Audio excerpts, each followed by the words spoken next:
अस्सलाम वालेकुम दोस्तों, वेलकम टू माय चैनल। उम्मीद है आप लोग खैरियत से होंगे। आज की वीडियो के अंदर हम लोग डायनेमिक राउटिंग का टॉपिक कवर करेंगे नेक्स्ट.जेएस के अंदर। और डायनेमिक राउटिंग पे एक असाइनमेंट भी देखेंगे, कंट्री कंट्री बेस्ड असाइनमेंट। और बहुत इजी वर्ड्स में एक्सप्लेन करूंगा और साथ साथ कोड भी करेंगे असाइनमेंट को सोल्यूशन के साथ। ठीक है, तो वीडियो शुरू करने से पहले गुजारिश कि अगर आप लोगों ने मेरे चैनल को सब्सक्राइब नहीं किया तो चैनल को सब्सक्राइब कर दें। और नेक्स्ट वीडियो जो है मेरी वो रेंडरिंग थ्योरी की होगी। उसके बाद HTML CSS हम लोग स्टार्ट करेंगे। तो HTML CSS की प्लेलिस्ट भी है मेरे पास एक, तो उसमें मैं वीडियोस HTML CSS की अपलोड करते रहूँगा वीकली।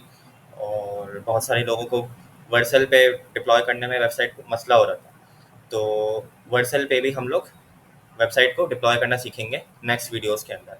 ठीक है, तो शुरू करते हैं अपने आज का टॉपिक, डायनेमिक राउटिंग।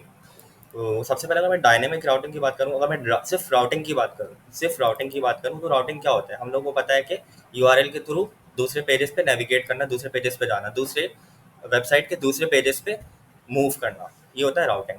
ठीक है, तो सबसे पहले हम लोग एक काम करते हैं कि सिंपल सा एक राउटिंग का स्ट्रक्चर बना लेते हैं, सिंपल प्रोजेक्ट बना लेते हैं। और मैं अपना फ़ोल्डर यहाँ से ओपन कर लूँगा जल्दी से। ये मेरे पास फ़ोल्डर मेरा ओपन हो गया है। यहाँ पे अब मैं एक नया फ़ोल्डर बना लूँगा जल्दी से, राइट क्लिक करके न्यू, और फिर फ़ोल्डर पे क्लिक करूँगा।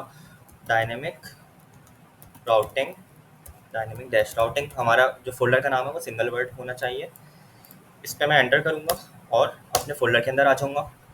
अब यहाँ पे मेरा फ़ोल्डर ओपन हो गया, यहाँ पे मुझे अपना प्रोजेक्ट क्रिएट करना होगा। तो उसी तरीके से हम लोग अपना CMD खोलेंगे, एड्रेस बार में CMD लिखेंगे, और यहाँ पे मैं कोड स्पेस डॉट लिखूँगा, इससे मेरा VS कोड ओपन हो जाएगा।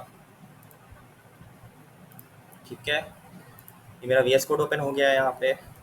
और अभी यहाँ पे आप लोगों को कोई फाइल नहीं दिख रही होगी, एम्प्टी है, कुछ भी नहीं है। तो मैं 3 डॉट्स पे क्लिक करके टर्मिनल ओपन कर लूँगा। सही है, टर्मिनल ओपन हो गया, इसको बंद कर देना। हम्म, तो अब हम लोग कमांड रन कर लेते हैं जल्दी से, npx create dash next dash app at the rate latest latest space dot. npx create, ये हमारी कमांड हमने लिख ली, और अब मैं एंटर करूँगा तो हमारा प्रोजेक्ट क्रिएट होकर आ जाएगा नेक्स्ट.js का। ये पूछेगा आपको टाइप स्क्रिप्ट चाहिए। अब लास्ट वीडियो में कमेंट आया था कि टाइप स्क्रिप्ट, वहाँ पे JSX की फाइल्स आ रही थी।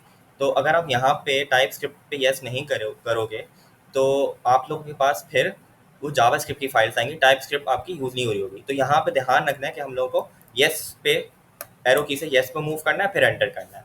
ठीक है, टाइप स्क्रिप्ट हमें चाहिए, क्यों? क्योंकि हमें .tsx की फाइल्स पे काम करना होता है, page.tsx। ठीक हो गया, तो हमें येस करना है, इसमें भी येस करना है। टेलविंड CSS क्योंकि मुझे नहीं आती है तो मैं नहीं करूँगा, अगर आप लोग चाहते हो तो आप लोग येस पे कर सकते हो। SRC की डायरेक्टरी मैं हमेशा अपने प्रोजेक्ट में डालता हूँ, क्योंकि रिकमेंडेड है, ये बेस्ट प्रैक्टिस है कि SRC की डायरेक्टरी हो। ऐप राउटर भी चाहिए, और ये नो कर दूँगा। ठीक हो गया, तो जो चीज़ें आप लोग को चाहिए आप लोग उस हिसाब से अपनी सेटिंग कर सकते हो। ठीक है, तो ये, हाँ, यहाँ पे हमारा ये प्रोजेक्ट इंस्टॉल होना शुरू हो गया है। इंटरनेट कनेक्शन पे डिपेंड करेगा कि कितनी देर में ये डाउनलोड होगा, थोड़ी देर इंतज़ार कर लेते हैं। सक्सेस आ गया है हमारा यहाँ पे, सही है। और हम लोग यहाँ पे चेक भी कर लेते हैं एक बार कि हमारी सारी फाइल्स यहाँ पे आ गई हैं। ठीक है, तो हमारी सारी की सारी फाइल्स यहाँ पे क्रिएट हो गई हैं। अब हम चलते हैं अपने SRC के फोल्डर के अंदर, और यहाँ पे मेरे पास मुझे ऐप का फोल्डर मिल जाएगा। ठीक है, अब जल्दी से प्रोजेक्ट को रन कर लेते हैं। npm run dev, हमें पता है ये कमांड होती है प्रोजेक्ट को रन करने की, स्टार्ट करने की। तो npm run dev से हमारा प्रोजेक्ट स्टार्ट हो जाएगा लोकल होस्ट पे, 3000 के सर्वर पे। ठीक हो गया, अब यहाँ पे मैं क्लिक करके फॉलो लिंक पे क्लिक करूँगा तो मेरे पास मेरा प्रोजेक्ट रन हो जाना चाहिए। कंपाइलिंग, और ये कंपाइल्ड आ गया, टिक आ गया। ठीक है, तो ये हमारा डिफ़ॉल्ट पेज, डिफ़ॉल्ट स्क्रीन आ गई है। अब इसको जल्दी से हम लोग हमेशा की तरह इसको मॉडिफाई करेंगे हम अपनी स्क्रीन को। तो हमें पता है कि हमारा जो मेन पेज होता है लोकल होस्ट का, डॉट जो स्लैश राउट चल रहा होता है हमारा, वो क्या होता है, वो हमारा डिफ़ॉल्ट राउट चल रहा होता है। तो डिफ़ॉल्ट पेज जो हमारा है उस पर इस तरीके से ये चीज़ आ रही है। हमें ये नहीं चाहिए तो हम लोग इसको एडिट कर देंगे। तो मैं अपने फ़ोल्डर में आऊँगा SRC के अंदर, ऐप के अंदर, और यहाँ पे ऐप के अंदर मुझे एक page.tsx की फ़ाइल दिखेगी। इस पर मैं क्लिक करता हूँ और यहाँ पे इसको, ये जो सारी HTML आ रही है इसको मैं हटा दूंगा। तो लाइन नंबर 7 पे मुझे एक एरो दिख रहा है, इसको मैं क्लिक करूँगा और इसी तरीके से फुटर को भी मैं क्लोज़ करूँगा। दोनों एलिमेंट्स को मैंने अपने क्लोज़ किया और यहाँ पे मैंने इसको करके डिलीट कर दिया, सेलेक्ट करके डिलीट कर दिया। ठीक है, बैक स्पेस से डिलीट कर दिया। क्लास नेम भी हटा दूंगा यहाँ से, मुझे क्लास नेम भी नहीं चाहिए, कोई स्टाइलिंग नहीं चाहिए मुझे। अब मैं क्या करूँगा, सिंपल मैं, ये मेरा होम पेज है, ठीक है, तो मैं क्या करूँगा कि एक हेडिंग डालूंगा H1 के टैग से और यहाँ पे मैं एक हेडिंग डाल दूंगा कंट्री लिस्ट। सही है, और कंट्री लिस्ट यहाँ पे जब मैं डालूंगा, अब इसका आउटपुट चेक कर लेते हैं, तो यहाँ पे कंट्री लिस्ट आ गया। अब मैं क्या करता हूँ कि 3 पेजेस बनाता हूँ। सही है, जो हमारा असाइनमेंट है वो कंट्री बेस ही है, तो मैं इसको कंट्रीज की एग्जांपल से ही डायनेमिक राउटिंग समझाऊंगा। ठीक है, तो डायनेमिक राउटिंग की अगर मैं बात करूँ तो डायनेमिक राउटिंग क्या होता है, तो डायनेमिक राउटिंग से पहले एक चीज़ समझना ज़रूरी है, स्टैटिक राउटिंग। कि स्टैटिक राउटिंग क्या होता है, तो जो बेसिकली हम लोग अभी तक पढ़ते हुए आए हैं, जो हम लोग राउटिंग करते हुए आए हैं अभी तक, हमने जो हम कैसे राउटिंग करते हैं, सिंपल हम लोग ऐप के अंदर फोल्डर बनाते हैं और page.tsx की फाइल बनाते हैं और हमारी राउटिंग हो जाती है। जैसे कि अगर मैं बात करूँ अबाउट के पेज की, अबाउट का पेज बनाना है तो मैं क्या करूँगा, ऐप पे राइट क्लिक करूँगा और अबाउट का पेज बनाऊंगा, अबाउट का फोल्डर बनाऊंगा और जैसे ही मैंने अबाउट का फोल्डर बनाया उसके अंदर page.tsx की फाइल रखी तो मेरा अबाउट का पेज बन जाएगा। ऐसे ही होता है। तो ये जो बेसिकली हमारी राउटिंग हो रही है ये स्टैटिक राउटिंग कहलाती है। सही है, तो मैं क्या करता हूँ अभी कि ऐप के अंदर मैं एक फ़ोल्डर बनाऊँगा कंट्री का। सही है, एक फ़ोल्डर मैं बनाऊँगा कंट्री का, राइट क्लिक करूँगा ऐप पे राइट क्लिक करना है, एसआरसी पे नहीं, क्योंकि हमें चाहिए ऐप के अंदर फ़ोल्डर, हमें कहाँ क्रिएट करना है, ऐप के फ़ोल्डर के अंदर। एसआरसी पे राइट क्लिक करके हम लोग फ़ोल्डर बनाएंगे तो वो एसआरसी के अंदर क्रिएट होगा। तो हमने ऐप पे राइट क्लिक किया, न्यू फ़ोल्डर पे क्लिक किया और यहाँ पे हमने क्या क्या करना है, एक कंट्री का फ़ोल्डर बनाना है। तो मैं एक कंट्री का फ़ोल्डर बना लेता हूँ यहाँ पे जल्दी से। कंट्री का मेरा फ़ोल्डर क्रिएट हो गया है यहाँ पे। और अब इस कंट्री के फ़ोल्डर के अंदर मुझे 2 कंट्रीज़ चाहिए, पाकिस्तान और इंडिया। तो मैं क्या करूँगा, जल्दी से 2 न्यू फ़ोल्डर बनाऊँगा, पाकिस्तान। सही है, और इसी तरीके से वापस से मैं कंट्री पे राइट क्लिक करूँगा। अब यहाँ पे पाकिस्तान पे राइट क्लिक नहीं करना, अगर पाकिस्तान पे राइट क्लिक करके फ़ोल्डर बनाएंगे तो वो पाकिस्तान के अंदर बनेगा। हमें क्या करना है, कंट्री के अंदर 2 फ़ोल्डर डायरेक्टली चाहिए, कंट्री के चिल्ड्रन होंगे वो। सही है, तो कंट्री पे राइट क्लिक करके हमें न्यू फ़ोल्डर बनाना है। यहाँ पे मैं इंडिया लिखूँगा, तो 2 हमारे कंट्रीज़ आ गए, पाकिस्तान, इंडिया। अभी के लिए मैं सिर्फ 2 कंट्रीज़ ही रख रहा हूँ, ठीक है, इतना काफ़ी है, इससे आपको समझ आ जाएगा। तो मैंने 2 फ़ोल्डर बना लिए। अब इन दोनों फ़ोल्डर्स के अंदर मुझे page.tsx की फ़ाइल भी चाहिए, तो मैं क्या करूँगा, क्योंकि मैं थोड़ा सुस्त इंसान हूँ, तो यहीं पे जो मेरी होम पेज की फ़ाइल है उसी को मैं कॉपी करूँगा, page.tsx, और उसी को मैं दोनों में पेस्ट कर दूँगा। पाकिस्तान पे राइट क्लिक करके पेस्ट कर दिया और इंडिया पे राइट क्लिक करके मैंने पेस्ट कर दूँगा उसको। सही है, तो दोनों के अंदर आ गई। अब मैं सारी फाइल्स को बंद करता हूँ अभी और पाकिस्तान वाली फाइल खोल लेते हैं। अब यहाँ पे मेरे पास पाकिस्तान की page.tsx की फाइल चल रही है, तो यहाँ पे मैं कंट्री नेम लिख देता हूँ पाकिस्तान। सही है, और अब इंडिया वाली फाइल खोल लेता हूँ, जो इंडिया का पेज है वो खोल लेता हूँ। तो इंडिया का page.tsx की फाइल मैंने खोल ली, /इंडिया आ रहा है, इसका मतलब हमें पता चल गया कि ये इंडिया की page.tsx की फाइल है। सही है, तो यहाँ पे मैं इसका कंट्री नेम कर दूंगा इंडिया। ठीक हो गया, तो ये मेरे पास 2 कंट्रीज़ के मैंने पेज क्रिएट कर लिए हैं। अब इसको हम टेस्ट कर लेते हैं कि यहाँ पे रेड रेड आ रहा है, लेकिन इसको अभी इग्नोर करेंगे, कभी कभी ये आ जाता है। तो मैं चलता हूँ अभी अपने क्रोम पे, आउटपुट देख लेते हैं, इसको जूम कर लेता हूँ थोड़ा सा। तो यहाँ पे मैं आ गया हूँ, स्लैश लिखूँगा, /कंट्री/पाकिस्तान। जैसे ही मैंने /कंट्री पाकिस्तान लिखा तो मेरे पास यहाँ पे क्या आ गया, पाकिस्तान का पेज खुल गया। और यहाँ पे अगर मैं कंट्री/इंडिया लिखूँगा तो मेरे पास इंडिया आ जाएगा। ठीक हो गया, तो हमने देख लिया कि कैसे हमने ये जो हमारी राउटिंग है ये क्या कहलाती है, ये स्टैटिक राउटिंग कहलाती है, स्टैटिक राउटिंग। अभी आप लोग को अच्छे से इसका फ़र्क समझ आ जाएगा। Just give me a second. हाँ, तो हमने पाकिस्तान इंडिया का 2 पेजेस बना लिए हैं। अब मैं अपने होम पेज पे जाऊंगा और इनको लिंक भी करा लूँगा, जल्दी से लिंक करा लेते हैं। इनको लिंक कराने का तरीका ईजी है, मैं लिंक कंपोनेंट इस्तेमाल करूँगा। तो लिंक कंपोनेंट इस्तेमाल करने के लिए सबसे पहले मैं इंपोर्ट कर लूँगा उस कंपोनेंट को, इंपोर्ट लिखूँगा और LI जैसी मैंने लिखा है यहाँ पे लिंक आ गया, तो पहले ही ऑप्शन पे मैंने क्लिक कर देना, तो डायरेक्टली वो खुद ब खुद इम्पोर्ट कर लेगा। सही है, अब मैं यहाँ पे लिंक, जैसे ही मैंने यहाँ पे वापस से लिंक लिखा तो मुझे इसने पहला ही आइटम दे दिया, तो मैंने इस पर क्लिक किया तो लिंक का कंपोनेंट आ गया मेरा। यहाँ पे मैं पहला नाम दूंगा पाकिस्तान, दूसरा नाम मैं दूंगा इंडिया। ठीक है, और यहाँ पे दोनों में एच का एट्रीब्यूट आएगा। तो एच का एट्रीब्यूट डाल देते हैं जल्दी से। इस एच के एट्रीब्यूट में हम लोगों को क्या लिखना होगा, H is equals two comma, sorry, inverted commas और यहाँ पे स्लैश। अब यहाँ पे हमें राउट देना है, तो राउट देने में हमें ख्याल रखना है कि राउट देते हुए हम लोगों को अब उसका इस पेज की लोकेशन देनी है। किस पेज की लोकेशन देनी है, पाकिस्तान के पेज की। तो पाकिस्तान का पेज कहाँ पड़ा हुआ है, हमारा कंट्री के अंदर पड़ा हुआ है, सही है, कंट्री के अंदर पड़ा हुआ है। तो हम लोग क्या लिखेंगे, स्लैश कंट्री कि कंट्री के अंदर आओ। कंट्री के अंदर कहाँ पड़ा हुआ है, पाकिस्तान के फोल्डर में। स्लैश कंट्री के बाद वापस से स्लैश फिर पाकिस्तान। ठीक हो गया। तो ये हो गया हमारा पाकिस्तान का राउट। और इंडिया का कभी जब राउट देना है तो सेम यही रहेगा, बस इंडिया पाकिस्तान की जगह इंडिया आ जाएगा, सही है, पाकिस्तान की जगह इंडिया आ जाएगा। तो उसको चेक कर लेते हैं, अपने होम पेज पे चलते हैं। होम पेज पे चलते हैं, मैं कंट्री और इंडिया हटाऊंगा यहाँ से, और यहाँ पे मेरे पास, अच्छा ये थोड़ा सा हम लोग को गैप दे देते हैं इसको, सही है, क्योंकि कोई मुझसे कह रहा था कमेंट में कि थोड़ा सा स्टाइलिंग अच्छी नहीं लग रही, तो ताकि फ़र्क लगे दोनों में, थोड़ा सा मैं यहाँ पे मार्जिन या पैडिंग दे दूँगा। ठीक है, तो अगर डोंट वरी, अगर आप लोगों ने HTML CSS नहीं पढ़ी है तो परेशान ना हो, मैं नेक्स्ट वीडियो में पढ़ाऊँगा। तो इसको ज़रा सा हम लोग ज़री सी स्टाइलिंग कर लेते हैं, थोड़ा सा गैप दे देते हैं। तो फिलहाल के लिए मैं यहाँ पे अभी इनलाइन स्टाइल दूंगा, सही है। तो मैं यहाँ पे एक CSS अप्लाई करूँगा, ठीक है। तो अगर आप लोग देख के घबराइएगा नहीं, ये मैंने CSS अप्लाई किया, कुछ स्टाइल के अंदर मार्जिन दी है, बॉर्डर रेडियस दी है, बॉर्डर दी है, और जरी सी पैडिंग दी है इसको, ठीक है। तो अगर आप लोग को ये समझ नहीं आ रही है चीज़ मैंने क्या की है, तो ये CSS अप्लाई की है, इनलाइन स्टाइलिंग है CSS। ये इसको थोड़ा सा खूबसूरत बना रहा हूँ, ठीक है, ताकि ये थोड़ा सा अच्छा दिखे।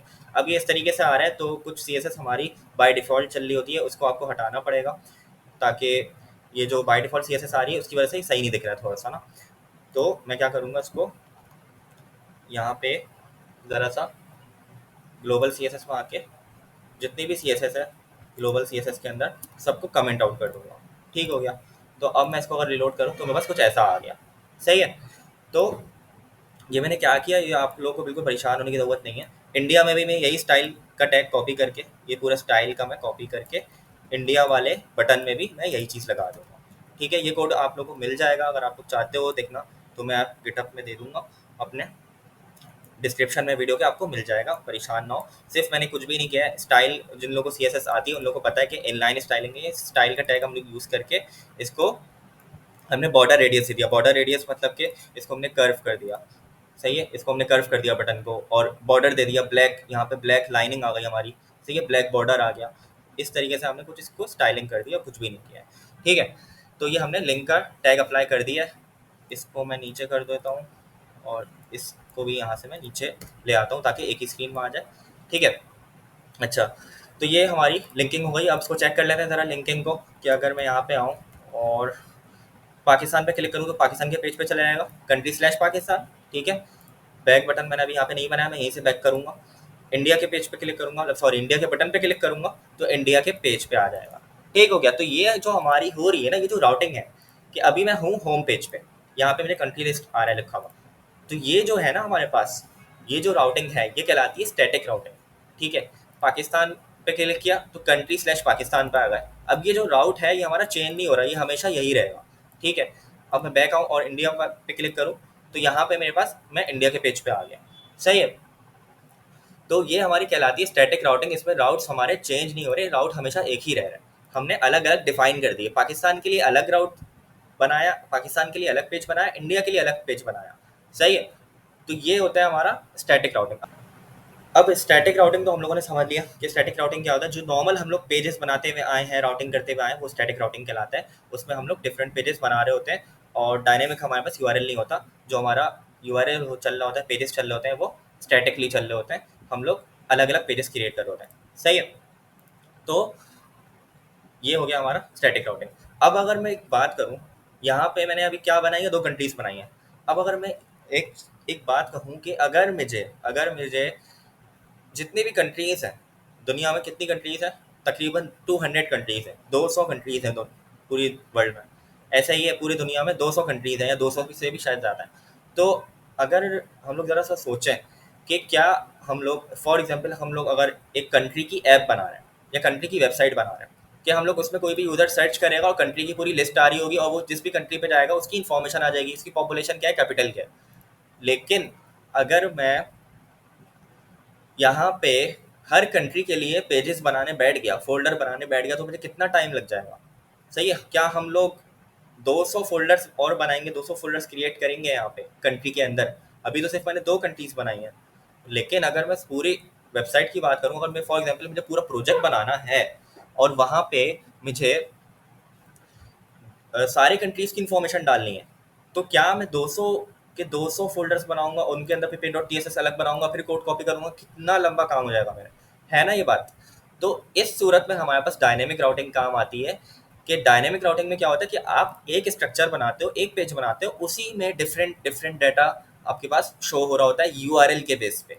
यूआरएल के बेस पे आपके पास different different data structure data आपके पास शो हो रहा होता है। पेज का स्ट्रक्चर सेम रह रहा होता है, एचटीएमएल सेम रह रही होती है, सिर्फ इसमें डाटा चेंज हो रहा होता है। जैसे अगर मैं पाकिस्तान के पेज पे आऊँ, तो ये पाकिस्तान का पेज है हमारा, कंट्री स्लैश पाकिस्तान। तो यहाँ पे क्या हो जाएगा कि जो हमारा पेज है वो तो एक ही बना हुआ है, सही है, कंट्री नेम, बस उसका यहाँ पे डाटा चेंज हो रहा है। अगर मैं इंडिया के पेज पे जाऊँ तो यहाँ पे कंट्री नेम तो ऐसे ही आ रहा है, लेकिन इंडिया चेंज हो रहा है, सिर्फ डाटा चेंज हो रहा है। तो सिर्फ इस डाटा को चेंज करने के लिए हमें पूरा पेज वापस बनाना पड़ रहा है। तो ये हमारा स्टैटिक राउटिंग है। लेकिन यही चीज़ अगर हम लोग डायनेमिक राउटिंग से करें तो हमारा काम बहुत बच जाएगा। क्या होगा कि हमारी मेहनत बहुत बच जाएगी। इतने सारे जो फोल्डर्स हम लोग क्रिएट कर रहे हैं, उन 200 फोल्डर्स के बजाय आपको सिर्फ आपका जो काम होगा वो सिर्फ एक फोल्डर में ही हो जाएगा डायनेमिक राउटिंग से। इसकी एक और एग्जांपल मैं आपको देता हूँ। मेरे पास एक यहाँ पे ई कॉमर्स की वेबसाइट है, शूज़ की वेबसाइट है, ठीक है। तो अगर आप लोग यहाँ पे देखो और से, यहाँ पे सॉरी, यहाँ पे मेरे पास 2 प्रोडक्ट्स हैं, सही है। एक एक ये वाला प्रोडक्ट है और एक ये वाला प्रोडक्ट है। अब अगर मैं इस वाले प्रोडक्ट को ओपन करूं, ठीक है, ये मैंने ओपन किया। अब इसका अगर हम लोग यूआरएल देखें तो स्लैश प्रोडक्ट्स है, सही है, एक सेकंड, स्लैश प्रोडक्ट्स है, और स्लैश प्रोडक्ट्स के बाद हमारे प्रोडक्ट का नाम है, ऐसे ही है। तो यहाँ पे प्रोडक्ट्स का एक फोल्डर बना हुआ। फॉर एग्जाम्पल हम लोग ये अज्यूम कर लेते हैं कि नेक्स्ट जेएस में वेबसाइट बनी हुई है। तो अगर ये नेक्स्ट जेएस में वेबसाइट बनी हुई है तो इन लोगों ने क्या किया होगा कि प्रोडक्ट्स का फोल्डर बनाया होगा, उसके अंदर एक प्रोडक्ट बनाया होगा, उसके अंदर एक और फोल्डर बनाया होगा इस प्रोडक्ट का, और उसके अंदर page.tsx की फाइल होगी। ऐसा ही होगा कि प्रोडक्ट्स का फोल्डर, सही है। ये तो हमारा लोकल होस्ट चल रहा है, ये तो डोमेन खरीदी है इन लोगों ने। जो हमारी डोमेन है, जैसे अगर मैं अपनी बात करूँ तो हमारा यूआरएल क्या होता है। अगर मैं पाकिस्तान के पेज पे जाऊँ, slash country slash Pakistan, slash country से पहले क्या चला है, लोकल होस्ट, तो समझ लें ये हमारी डोमेन है। इसी तरीके से इन लोगों की जो डोमेन है वो ये है, यहाँ पे ये लोकल होस्ट समझ लें इसको। और लोकल होस्ट के अंदर जो ऐप के अंदर फोल्डर बना हुआ है मेन हमारा, वो प्रोडक्ट्स का फोल्डर है, फिर उसके अंदर एक और फोल्डर होगा और उसके अंदर page.tsx की फाइल होगी, ऐसा ही होगा, ठीक है। अब मैं चलता हूँ वापस से इस वाले प्रोडक्ट पे और मैं एक और प्रोडक्ट खोलता हूँ। अब ये वाला प्रोडक्ट मैंने खोला तो इसका भी यूआरएल देख लेते हैं जल्दी से। तो इसके यूआरएल में हमें क्या दिख रहा है, यही दिख रहा है, प्रोडक्ट्स, और यहाँ पे ये वाले प्रोडक्ट का नाम। तो इन दोनों में क्या चेंज हो रहा है, ये 56 है, ये 57 है, यूआरएल का ये वाला पार्ट चेंज हो रहा है। कौन सा पार्ट चेंज हो रहा है, लास्ट वाला, यानी प्रोडक्ट्स का फोल्डर सेम है, ये सिर्फ ये वाला पार्ट चेंज हो रहा है। यहाँ पे ये प्रोडक्ट नंबर 56 है और ये प्रोडक्ट नंबर 57 है, ऐसा ही है। तो इन लोगों ने क्या किया होगा, इन लोगों ने ऐसे किया होगा काम किया कि प्रोडक्ट्स का फोल्डर बनाया होगा, उसके अंदर एक ये वाला प्रोडक्ट, फिर उसकी page.tsx की फाइल, फिर एक और फोल्डर बनाया होगा 57 का और उसके अंदर page.tsx फाइल। तो अगर इस तरीके से आप लोग सोचो कि 1000 प्रोडक्ट्स हैं तो इन लोगों को 1000 प्रोडक्ट्स बनाए होंगे, क्या इनके डेवलपर्स ने 1000 के 1000 फोल्डर्स बनाए होंगे प्रोडक्ट्स के अंदर? नहीं, इन लोगों ने क्या किया होगा कि इन लोगों ने डायनेमिक राउटिंग से काम किया होगा। सिर्फ क्या किया होगा, सिंपल प्रोडक्ट्स का फोल्डर बनाया होगा, उसके अंदर एक और फोल्डर बनाया होगा डायनेमिक राउटिंग से, सही है। वो कैसे बनेगा वो भी देख लेते हैं, उसका सिंटैक्स क्या होता है, कैसे बनाते हैं वो देख लेते हैं। लेकिन कहने का मकसद ये है कि जो इनके डेवलपर्स हैं उन्होंने क्या किया होगा कि डायनेमिक राउटिंग से इस चीज़ को इम्प्लीमेंट किया होगा, और एक ही फोल्डर के अंदर एक ही page.tsx फाइल होगी, उसी में ही आपने पूरा HTML इन लोगों ने लिखी होगी, और उसके अंदर फिर डायनेमिकली डाटा को वो लोग दिखा रहे होंगे। मतलब ये कि अगर 1000 प्रोडक्ट्स हैं तो 1000 प्रोडक्ट्स के लिए 1000 फाइल से नहीं बनेंगी, सिर्फ एक फाइल बनेगी, उसमें डायनेमिकली डाटा आएगा।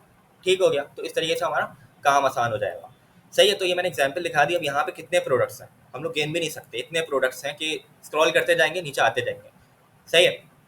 तो इन सब प्रोडक्ट्स के लिए जो इनका जो डिटेल पेज है, यानी कि जो इनका बाय वाला पेज है जहाँ पे इसको हम बाय कर सकते हैं, ऐड टू कार्ट कर सकते हैं। ये जो पेज है ये एक ही पेज बना होगा, इसको डायनेमिकली इन लोगों ने डायनेमिकली इमेज और डायनेमिकली टाइटल ला रहे होंगे, पेज एक ही होगा। सही है, कहने का मकसद ये है। तो ये कैसे होगा, इसको मैं बंद कर देता हूँ। वापस अपने वीएस कोड में आते हैं। तो ये तो हमने देख लिया कि स्टैटिक राउटिंग का नुकसान क्या है। तो यहाँ पे हमारे पास डायनेमिक राउटिंग का फ़ायदा ये होता है कि आपका काम बच रहा होता है। अब कैसे इसकी इम्प्लीमेंटेशन क्या है वो जल्दी से देख लेते हैं। मैं क्या करूँगा कि पाकिस्तान के पेज में आता हूँ और इस कोड को कॉपी करता हूँ। सही है। और अब इन दोनों फाइल्स को मैं इन दोनों फोल्डर्स को मैं डिलीट कर देता हूँ। कौन से दो फोल्डर्स को, इंडिया और पाकिस्तान के। ठीक है। और उसकी जगह मैं क्या करूँगा, पहले इनको डिलीट कर देते हैं, राइट क्लिक करके इंडिया पे राइट क्लिक करूँगा और डिलीट कर दूंगा। इसी तरीके से पाकिस्तान पे राइट क्लिक करूँगा, मतलब पाकिस्तान के फोल्डर पे राइट क्लिक करूँगा और उसको भी यहाँ से डिलीट कर दूंगा। डिलीट हो गया। अब मेरे पास क्या बचा, सिर्फ कंट्री का फोल्डर बचा। कंट्री के फोल्डर के अंदर मैं अब डायनेमिकली मुझे फोल्डर बनाना है। तो डायनेमिक राउटिंग के लिए हम लोग क्या करते हैं, फोल्डर बनाते हैं उसी तरीके से, लेकिन सिर्फ उसमें ब्रैकेट्स लग जाते हैं। सॉरी, कैसे, कंट्री पे आए, हमें कंट्री के अंदर चाहिए, कंट्री के आगे हमें, मतलब कंट्री के आगे, कंट्री के अंदर हम लोगों को डायनेमिक काम करना है अपना। सही है। कंट्री के अंदर सारी कंट्रीज हमारी आ रही होंगी ना, इस तरीके से। तो कंट्री पे राइट क्लिक करूंगा और न्यू फोल्डर पे क्लिक करूंगा और यहाँ पे मैंने अब अपने राउट का नाम देना है, मतलब अपने जो भी एक समझ लें एक वेरिएबल का नाम देना है कि हमारे कंट्री का नाम क्या होगा, और डायनेमिक नेम सेट करना है। अब यहाँ पे मैं पाकिस्तान या इंडिया नहीं लिखूंगा, यहाँ पे मैं पाकिस्तान या इंडिया नहीं लिखूंगा, बल्कि मैं यहाँ पे क्या करूँगा, एक स्क्वायर ब्रैकेट डालूंगा और स्क्वायर ब्रैकेट के अंदर कंट्री अंडरस्कोर नेम। सही है। तो अब ये क्यों आया है मैं बताता हूँ। पहले हम लोग सिर्फ क्रिएट कर लेते हैं इसको, कंट्री अंडरस्कोर नेम। ध्यान रखना है कि हमारा जो फोल्डर का नाम होगा वो इसमें कोई स्पेस नहीं होगा। सही है, इसलिए मैंने यहाँ पे स्पेस देने के बजाय अंडरस्कोर लगाया और इसके शुरू और आखिर में स्क्वायर ब्रैकेट्स लगा दिए। स्क्वायर ब्रैकेट्स से ये पता चल जाता है कि हम यहाँ पे डायनेमिक राउटिंग को इम्प्लीमेंट कर रहे हैं। ठीक है। हम लोग नेक्स्ट चीज को ये बता रहे हैं कि ये जो फोल्डर है ये डायनेमिक होगा। सही है, ये डायनेमिक होगा, इसकी जगह कोई भी कंट्री आ सकती है। तो मैं इसको एंटर करूँगा। जैसे मैंने इसको एंटर किया तो ये फोल्डर क्रिएट हो गया। अब इसके अंदर इस कंट्री अंडरस्कोर नेम के अंदर मैं एक न्यू फाइल बनाऊंगा। इस पर मैंने राइट क्लिक किया, कंट्री अंडरस्कोर नेम पे, कंट्री अंडरस्कोर पे राइट क्लिक करना है, page dot T S x, page dot T S x की फाइल क्रिएट हो गई यहाँ पे हमारी। सही है। और वही कोड जो मैंने अभी कॉपी किया था उसको मैंने यहाँ पे पेस्ट कर दिया। सही है, सिंपल। अब यहाँ पे मैं फंक्शन का नाम दे दूंगा। फंक्शन का नाम हम लोग देते हैं। अब यहाँ पे फंक्शन का नाम क्या देंगे, पाकिस्तान देंगे या इंडिया देंगे? तो इसका जवाब है कि पाकिस्तान भी नहीं देंगे, इंडिया भी नहीं देंगे, दोनों में से कोई नहीं देंगे। क्यों? क्योंकि ये जो फाइल है हमारी ये सिर्फ सिंगल फाइल बन रही है और ये हर कंट्री के लिए चलेगी। हर कंट्री जो होगी वो डायनेमिकली यहाँ पे शो हो रही होगी। ऐसा ही है। तो हम लोग क्या करेंगे, सिंपल हम लोग फंक्शन को जो नाम देंगे वो कुछ डायनेमिक रखेंगे कि वो ओवरऑल हर कंट्री के लिए होगा। तो मैं यहाँ पे कंट्री रख दूंगा, कंट्री नेम। सही है, कंट्री नेम। कंट्री नेम मैंने यहाँ पे फंक्शन का नाम रख दिया, कैमिल केस है। और अब इसमें ना अब एक एक्स्ट्रा चीज़ करनी होती है। अब यहाँ पे आती है काम की बात। जैसे कि आप लोगों को पता है कि फंक्शंस के अंदर हम लोग पैरामीटर्स पास करते थे, आर्गुमेंट पास करते थे। अगर मैं टाइप स्क्रिप्ट की बात करूँ, छोटा सा अगर मैं रिकैप दूँ, टाइप स्क्रिप्ट में क्या होता था, फंक्शन ABC, ये मैंने एक फंक्शन क्रिएट कर दिया, ऐसे ही है। और इस फंक्शन में मैं कुछ भी कंसोल करा रहा हूँ, कंसोल डॉट लॉग हेलो। ठीक है। तो यहाँ पे मैं कुछ पास कर सकता हूँ क्या? अभी मैं कुछ पास नहीं कर सकता। अगर मैं इस फंक्शन को कॉल करूँ तो इस फंक्शन में करने से मेरे क्या होगा, सिंपल हेलो प्रिंट हो जाएगा, ऐसा ही है। लेकिन अगर मैं पास करना चाहूँ तो यहाँ पे पास कैसे करूँगा, इसके आर्गूमेंट्स में मैं कुछ ना कुछ पैरामीटर दूंगा। सही है, हम लोग पढ़ के आ चुके हैं। पैरामीटर में क्या दे सकता हूँ, आई या लेटर लेटर दे देता हूँ, या कोई वर्ड दे देता हूँ, वर्ड, इसकी टाइप देता हूँ स्ट्रिंग। सही है। और यहाँ पे मैं कोई वर्ड दे दूंगा XYZ। तो इस तरीके से हम लोग फंक्शन में कुछ ना कुछ पास कर सकते थे और उसको फिर हम लोग यहाँ पे प्रिंट करा सकते हैं। वर्ड को मैं यहाँ पे प्रिंट करा सकता हूँ। ऐसा ही होता है ना कि हम लोग फंक्शन में कुछ ना कुछ पास कर रहे होते थे। तो सेम टू सेम हमारा कॉन्सेप्ट यहाँ पे भी यही है कि हम लोग क्या करेंगे कि जो भी URL में हम लोगों ने यहाँ पे लिखा होगा, जो भी URL में हम लोग यहाँ पे लिखेंगे कंट्री के बाद, वो कहाँ जाएगा, वो हमारे उस पैरामीटर के अंदर चला जाएगा। किस पैरामीटर के अंदर, इस फंक्शन के अंदर। तो इस फंक्शन के अंदर मैंने एक पैरामीटर देना है। वो पैरामीटर हमारा क्या होगा, पेरेंट्स के नाम से होगा। तो मैं कर्ली ब्रैकेट लगाऊंगा ये इसका सिंटेक्स सही होगा, आपको कर्ली ब्रैकेट लगाना है इसमें। कर्ली ब्रैकेट के अंदर मैं पेरेंट्स दूंगा, इसकी स्पेलिंग यही होनी चाहिए, पेरेंट्स की स्पेलिंग यही होनी चाहिए, पेरेंट्स दिया।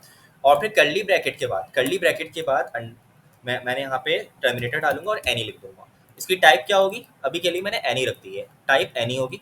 पेरेंट्स हमारे पास ये बिल्ट इन नेक्स्ट जेएस के अंदर होता है, तो इसको आपको पेरेंट्स ही रखना है, स्पेलिंग इसकी चेंज नहीं होनी चाहिए, पेरेंट्स ही होगा यहाँ पे, ठीक है।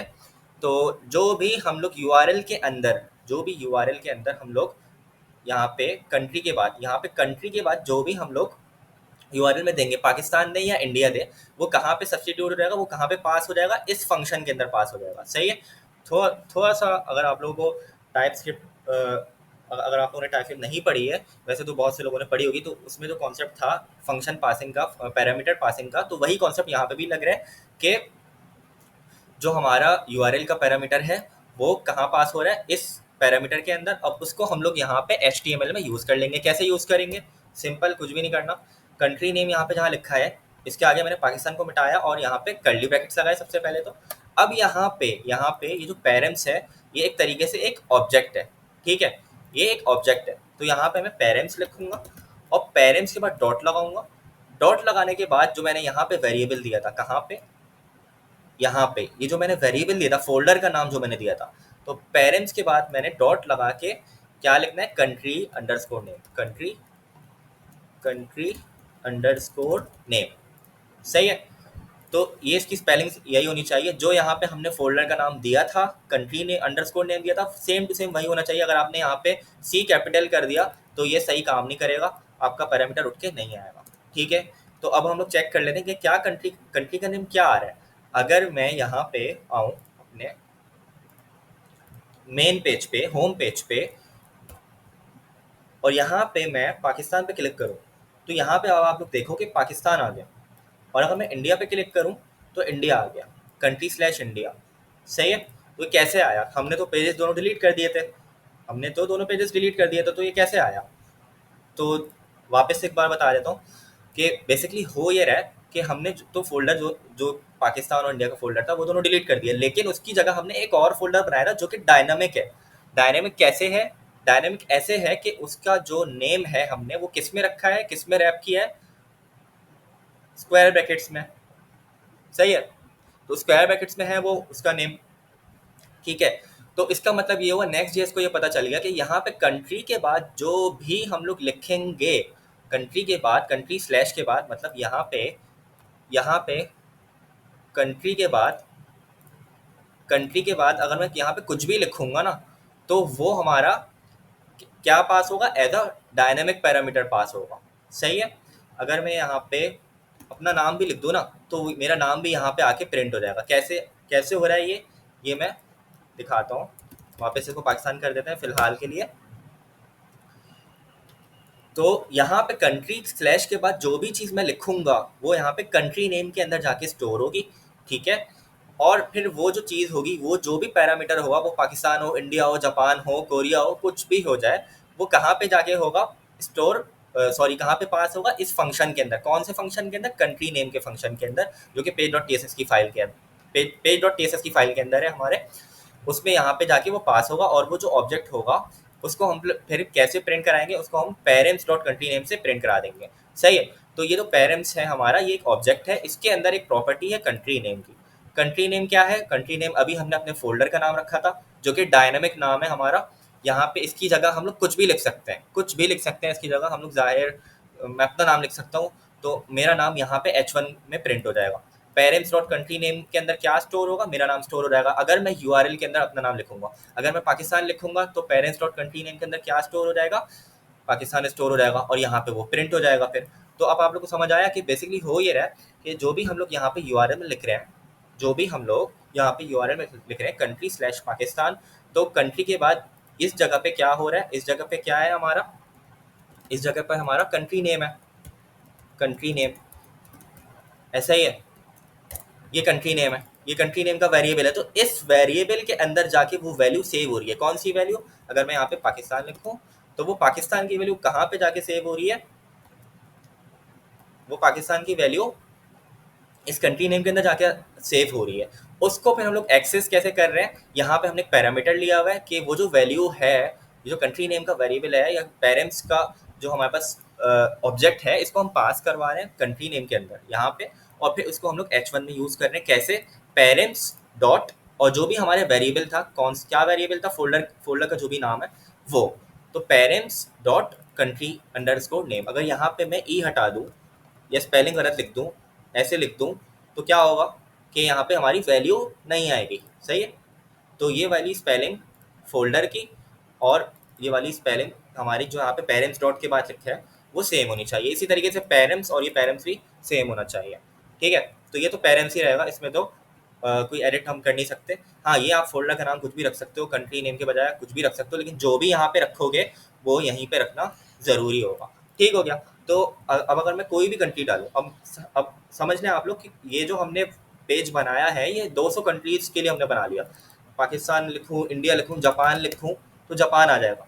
यूआरएल में अगर मैं यहाँ पे जापान लिखूँ तो जापान आ जाएगा। या यूआरएल में अगर मैं कुछ भी लिखूँ, कुछ भी लिखूँगा, वो चीज़ आ जाएगी यहाँ पे। क्योंकि अभी तो हमने चेक कंडीशन नहीं लगाई है ना कि चेक कर रहा हो कि वो वैलिड कंट्री है नहीं कंट्री। हम लोग तो अभी कुछ भी लिखेंगे वो यहाँ पे शो हो जाएगा। सही है, तो यहाँ पे कोरिया लिखूंगा तो कोरिया आ जाएगा।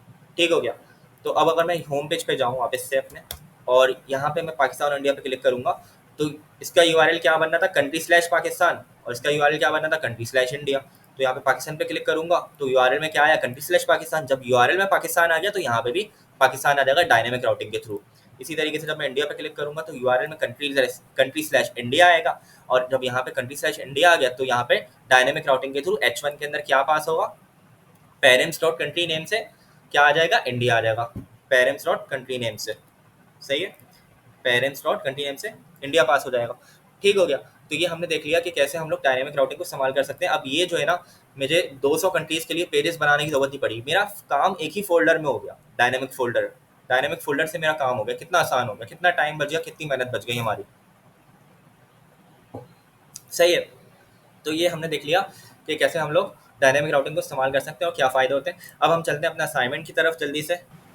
तो जल्दी से मैं अब असाइनमेंट ओपन कर लेता हूँ। यहाँ पे मेरे पास असाइनमेंट ओपन हुआ हुआ है। तो ये जो असाइनमेंट है ये हमारा सैटरडे की क्लास का असाइनमेंट है, सैटरडे 9 to 12 की मॉर्निंग की क्लास का असाइनमेंट है। तो इसको जल्द देख लेते हैं कैसे सॉल्व करना है। तो सबसे पहले तो ये बोल रहे हैं कि एक डायनेमिक राउटिंग सिस्टम बनाना है, setup dynamic route for country names using the app router. Each route will dynamically display details for a specific country based on the URL. ठीक है, ये चीज़ हमने एक तरीके से आधा असाइनमेंट हमने कर ही चुका है। क्या कर चुका है कि जो भी कंट्री का नेम हम लोग यूआरएल में डालेंगे वो कंट्री का नेम यहाँ पे शो हो जाएगा। सही है, अब क्या करना है कि create a country listing page, build a static page that lists 5 countries of your choice. Each country name should be clickable, linking to its respective dynamic route. अब ये बोल रहे हैं कि एक मेन पेज बनाओ, लिस्टिंग पेज बनाओ, जहाँ पे क्या हो रहा हो, 5 कंट्रीज आ रही हो। अब हमने एक मेन पेज तो बना ही लिया है, कौन सा, ये वाला। इसमें 5 तो नहीं, 2 कंट्रीज आ रही हैं, आप लोग और कंट्रीज ऐड कर सकते हो। तो ये तो मैं यहाँ पे अभी 2 कंट्रीज ही रहने दूंगा, पाकिस्तान और इंडिया। तो ये भी हमने कर लिया है। ठीक है, तो ये वाला पॉइंट हमारा कंप्लीट हो गया है। और यहाँ पे हमने इसको डायनेमिक भी कर दिया है, थोड़ा सा डायनेमिक कैसे कर दिया है कि जो भी हम यूआरएल डालेंगे, यहाँ पे जितनी भी आप कंट्रीज बनाओगे ना, जितनी भी कंट्रीज बनाओगे इस पेज पे, यहाँ पे जितनी भी कंट्रीज हम लोग बनाएंगे उसमें सिर्फ हमें राउटिंग करनी होगी, country slash India, country slash Pakistan, country slash Japan.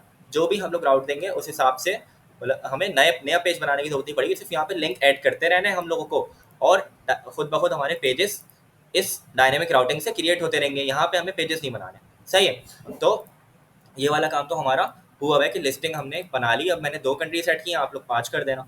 ठीक है, on the dynamic page route display the following details for the selected country. अब ये वाला जो काम है, नेम, पॉपुलेशन, कैपिटल, ये वाला काम हमारा नहीं हुआ है। ये लोग क्या कह रहे हैं कि आपका जो यहाँ पे जो पेज है, मतलब अगर मैं पाकिस्तान पे क्लिक करूँ तो पाकिस्तान का पेज खुल रहा है, तो यहाँ पे इसकी पॉपुलेशन भी है, दूसरा क्या है, कैपिटल भी है।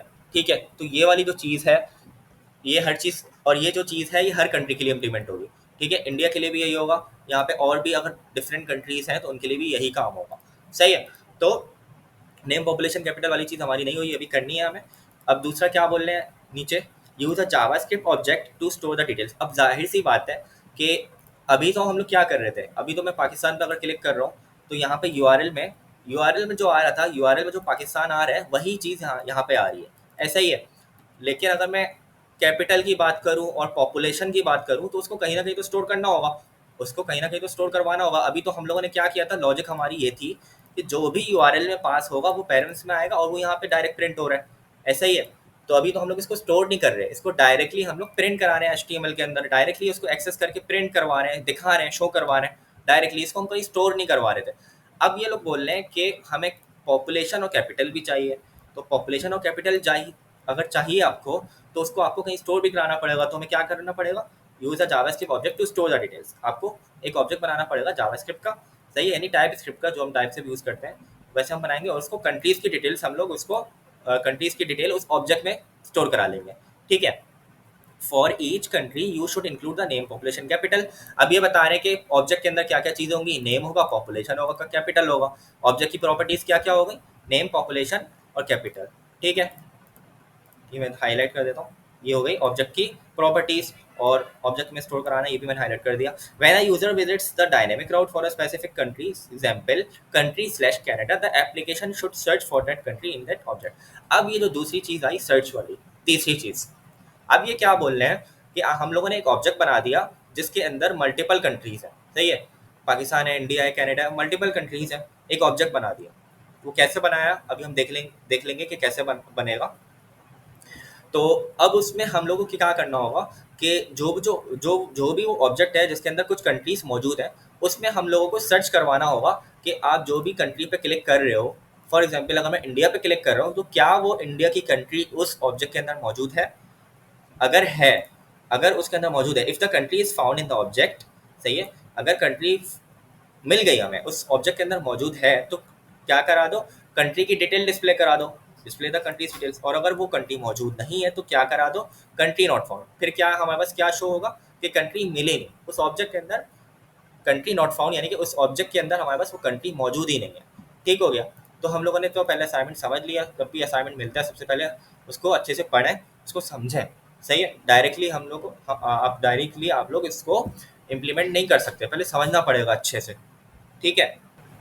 तो सबसे पहले जो हमें काम करना है, असाइनमेंट के अंदर, वो ये करना है कि use a JavaScript object to store the details. अब जो कंट्रीज़ हैं हमारे पास, जितने भी कंट्रीज़ हैं उनको कहीं ना कहीं तो स्टोर करवाना होगा, उनको कहीं ना कहीं तो हमें उसको स्टोर करवाना होगा, उसको रखना होगा, उसकी इन्फॉर्मेशन को स्टोर करवाना होगा, सेव करवाना होगा, कहीं ना कहीं तो सेव करवाना होगा कंट्रीज़ को। तो हम लोग क्या करेंगे, एक ऑब्जेक्ट का एरे बनाएंगे, उसके अंदर कंट्रीज़ को स्टोर करवाएंगे। अब ऑब्जेक्ट को कहाँ बनाना है, तो हम लोग चलते हैं अपने प्रोजेक्ट के अंदर और देख लेते हैं कि ऑब्जेक्ट कहाँ बनाना है। तो अभी मेरे पास ये प्रोजेक्ट है इस तरीके से, और यहाँ पे मेरे पास SRC ऐप की डायरेक्टरी है, फोल्डर है। अब उसके अंदर क्योंकि हम लोग को जो इन्फॉर्मेशन दिखानी है वो किस पेज पे दिखानी है, इस पेज पे दिखानी है, जो हमारा डिटेल पेज है। अगर मैं यहाँ पे आऊँ अपने प्रोजेक्ट में और पाकिस्तान पे क्लिक करूँ, कंट्री स्लैश पाकिस्तान, तो इस पेज पे मुझे क्या नीचे दिखाना है, एक पॉपुलेशन भी दिखाना है, और एक और चीज़ दिखानी है, क्या दिखानी है, उसका कैपिटल भी दिखाना है, ऐसा ही है। मुझे पॉपुलेशन और कैपिटल दोनों दिखाना है इस पेज पे। किस पेज पे, कंट्री स्लैश पाकिस्तान। ये कौन सा पेज है, ये हमारा डायनेमिक वाला पेज है। डायनेमिक वाला पेज जो हमारा डायनेमिक यूआरएल से आ रहा है, ऐसा ही है। तो वापस प्रोजेक्ट में चलते हैं, तो हमें ये समझ आएगा कि हमें यहाँ पे इंफॉर्मेशन दिखानी होगी। तो सब मैं यहाँ पे क्या करता हूँ कि कंट्री कैपिटल लिख देता हूँ, कैपिटल। और अभी क्योंकि अभी इसकी लॉजिक हमने क्रिएट की नहीं है, तो कंट्री कैपिटल के आगे मैं अभी खाली स्पेस छोड़ दूंगा, और यहाँ पे पॉपुलेशन के आगे भी मैं स्पेस छोड़ दूंगा, ठीक है। तो इस तरीके से मैंने कंट्री कैपिटल बना दिया, कंट्री पॉपुलेशन बना दिया। अब अगर मैं इंडिया पे भी चाहूँगा तो यहाँ पे भी यही चीज़ आएगी, खाली होगा, आगे कुछ डाटा होगा नहीं, क्योंकि इसका डाटा अभी हमने कहीं स्टोर ही नहीं कराया। अब देख लेना, अब मैंने क्या बोला था, सबसे पहले क्या हमें क्या करना है, जितनी भी कंट्रीज है उन सबका स्टोरेज होना चाहिए आपके पास।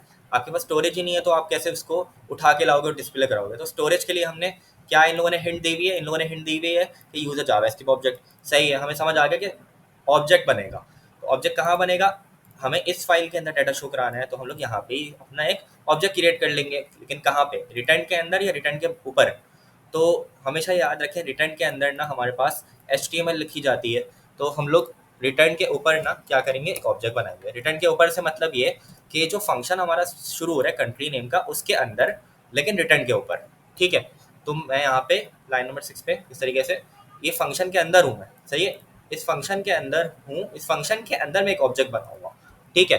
तो मैं बनाऊंगा ऑब्जेक्ट कॉन्स्ट करके, और कंट्रीज़ के नाम से मैं एक ऑब्जेक्ट बना लेता हूँ। यहाँ पे मैं इसकी टाइप बता देता हूँ कि इसकी टाइप क्या होगी। इसकी टाइप होगी नेम। एक तो नेम हो गया हमारा कंट्री का, वो स्ट्रिंग होगा, वो कोई वर्ड होगा, सही है। तो नेम हो गया एक। एक हमारे पास पॉपुलेशन हो जाएगी, पॉपुलेशन। और इसकी टाइप क्या होगी, नंबर हो जाएगी इसकी टाइप। ठीक है, पॉपुलेशन की टाइप क्या है, क्योंकि पॉपुलेशन नंबर में होगी हमारे पास, तो पॉपुलेशन नंबर में हो गई। तो अभी हम सिर्फ इसकी वो चीज़ें डिफाइन कर रहे हैं जो कि हमें डाटा चाहिए। कैपिटल, उनकी कैपिटल क्या होगा, कैपिटल कोई लेटर हो, लेटर कह रहा हूँ, वर्ड होगा, तो वो स्ट्रिंग में हो जाएगा, सही है। तो ये हमने इसके डेटा टाइप्स बता दी कि ये ऑब्जेक्ट के, ये कंट्रीज का एक ऑब्जेक्ट है। इसके अंदर ना हमारे पास कुछ प्रॉपर्टीज होंगी, नेम, पॉपुलेशन और कैपिटल। अब हम इसकी वैल्यूज एक्चुअल में हम डिफाइन कर देते हैं।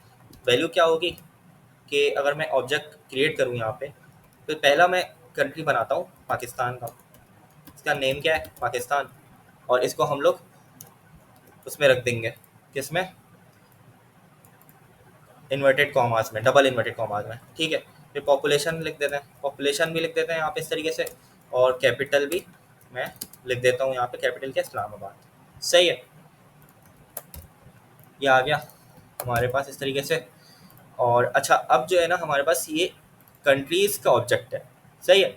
लेकिन अगर मैं यहाँ पे मल्टीपल ऑब्जेक्ट्स बनाना चाह रहा हूँ, अभी मैंने सिर्फ एक ऑब्जेक्ट बनाया पाकिस्तान का, अब मैं चाहता हूँ और भी कंट्रीज़ हैं, तो 200 कंट्रीज़ हैं, तो मेरे पास यहाँ पे 200 ऑब्जेक्ट्स बनेंगे। तो लेकिन अभी हमने सिर्फ एक ऑब्जेक्ट बनाया, तो इसका क्या हल है, मतलब मल्टीपल ऑब्जेक्ट्स बनाने हैं मुझे एक ही वेरिएबल के अंदर। तो हम क्या करेंगे कि ऑब्जेक्ट की एक एरे बना देंगे।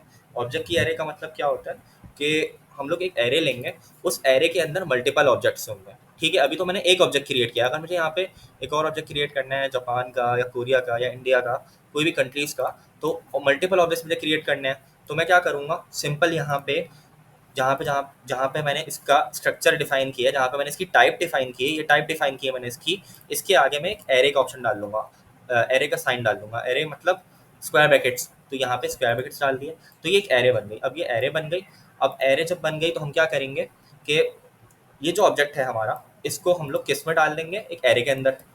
तो यहाँ पे भी मैंने शुरू में भी इसके स्क्वायर ब्रैकेट लगाया और एंड में भी स्क्वायर ब्रैकेट लगा दिया, ठीक है। अब मैं क्या कर सकता हूँ इसका, अब मैं ये कर सकता हूँ कि ये मेरे पास एक ऑब्जेक्ट है, मैं ये कर सकता हूँ कि इसको डुप्लीकेट कर सकता हूँ, सही है। मैं यहाँ इससे इसको पूरे को कॉपी किया मैंने, इस पूरे को कॉपी किया।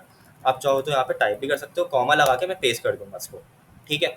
और अब यहाँ पे सिंपल इसकी इन्फॉर्मेशन चेंज कर दूंगा। अब मैं कर दूंगा इसको इंडिया, और इसकी पॉपुलेशन हम लोग कुछ और कर देते हैं, कुछ भी और कर देते हैं, सही है। और दिल्ली कर देते हैं।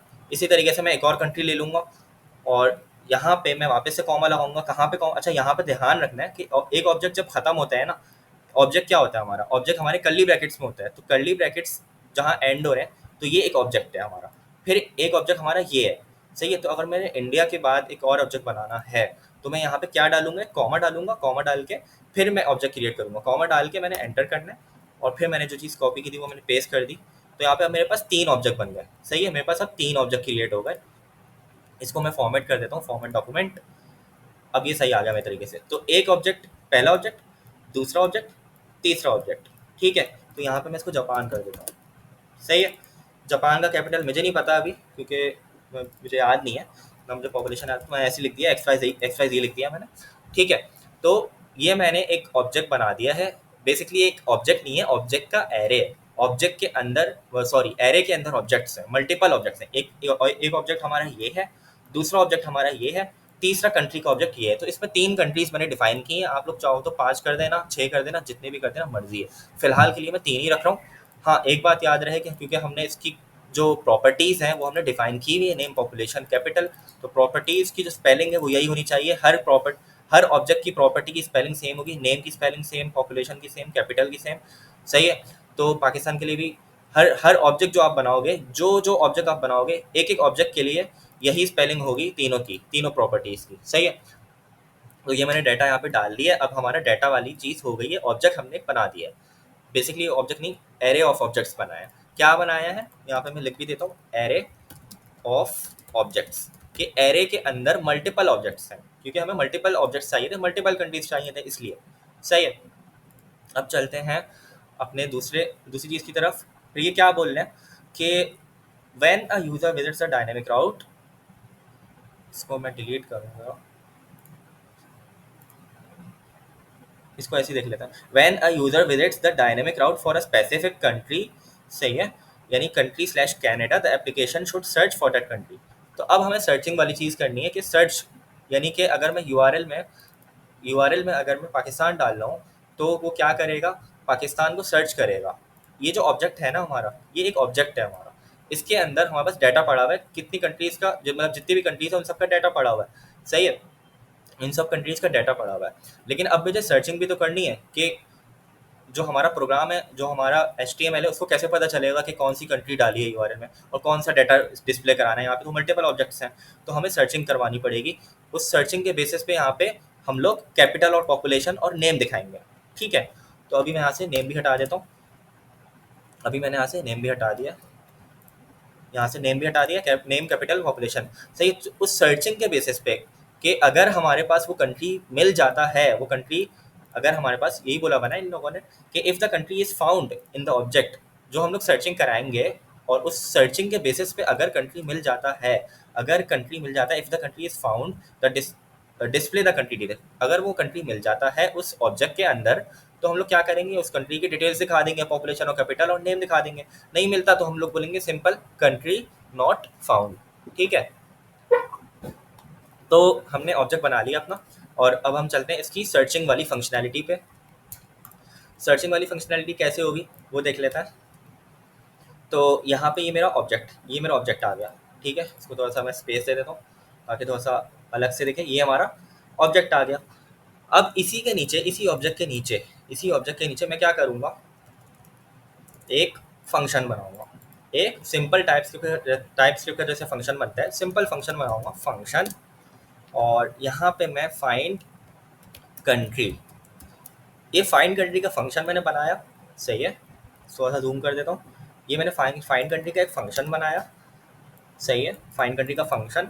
और इस फंक्शन के अंदर मैंने क्या पास करना होगा, अब देखो, अब हम लोग लॉजिक कैसे बनाएंगे इसकी, कि हम लोग क्या करेंगे कि जो भी हमारा यूआरएल है ना, जो भी हमारा यूआरएल होगा, हमें पता है कि हमारा जो यूआरएल है उसको हम कैसे एक्सेस कर सकते हैं, parents dot country name, parents dot country underscore name.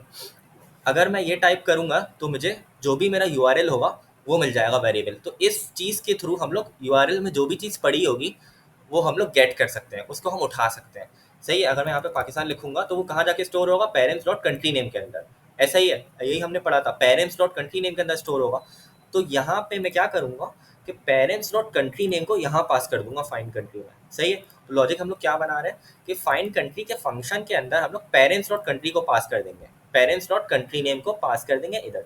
और यहाँ पे हम एक ऐसी लॉजिक लिखेंगे कि ये जो ऑब्जेक्ट है हमारा पूरा का पूरा, इस पूरे में ये सर्चिंग करेगा, ये फंक्शन सर्च करेगा कि भाई अगर तो अगर तो मेरे पास जो चीज़ यूआरएल में पड़ी हुई है, जो चीज़ यूआरएल में मैंने टाइप की है, वो जो चीज़ है वो हमारी उस ऑब्जेक्ट में मिल जाती है, यानी पाकिस्तान में लिख रहा हूँ तो पाकिस्तान अगर मिल जाता है इसे, या इंडिया लिख रहा हूँ तो इंडिया मिल जाता है, या जापान मिल जाता है, तो वो क्या करेगा, नेम पॉपुलेशन कैपिटल, वो क्या करेगा, ये फंक्शन ये करेगा कि अगर वो चीज़ मिल गई इसको यूआरएल में, तो वो पूरा का पूरा ऑब्जेक्ट रिटर्न हो जाएगा, वो पूरा का पूरा ऑब्जेक्ट रिटर्न हो जाएगा, और सेव करवा लेंगे हम उस ऑब्जेक्ट को सेव करवा लेंगे, और फिर उस ऑब्जेक्ट को हम लोग यहाँ पे डिस्प्ले करा देंगे, सही है। तो इसको कोड करते हैं, और कोड करने के साथ साथ आप लोगों को समझ आएगा मैं क्या कहना चाह रहा हूँ, ठीक है। अगर नहीं समझ आया तो परेशान ना हो, समझ आ जाएगा।